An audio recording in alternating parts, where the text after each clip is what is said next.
สบายดีที่นี่ปากเสเนาะมื้อนี้จะมารีวิวเครื่องตรวจจับกล้องวงจรปิดเนาะที่ว่าเขาจะมาแอบถ่ายกันที่ว่าซ่อนไว้อยู่โรงแรมหรือว่าอยู่ตามผับต่างๆสำหรับผู้หญิงเนาะที่ว่า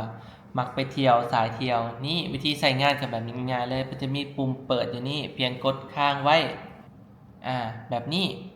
มันจะมีเลนแบบนี้แล้วเราจะเข้าไปเบิ่งผ่านกล้องแบบนี้เพิ่นจะเห็นว่าจุดใดที่เพิ่นใส่กล้องไว้หรือว่าเสียงกล้องไว้เนาะเหมาะสำหรับสายไปเที่ยวกลางคืนก็ตามเนาะอยู่โรงแรมหรือว่าไปสวีทกับแฟนต่างๆเฮาก็มีเครื่องตัวนี้ตรวจจับไว้ป้องกันไว้ดีกว่าเนาะวิธีใช้งานเนาะเพียงแต่เฮาเอาไฟสีแดงตัวนี้ส่องหาตามมุมต่างๆของห้องเขาจะเห็นเป็นรูปกล้องแบบนี้ขึ้นมาเลยทุกคนมันจะมีไฟแบบนี้ขึ้นมาเลยเหมาะสำหรับใส่งานที่ว่าจะอยู่โรงแรมเนาะหรือว่าไปเที่ยวตามผับต่างๆเนาะ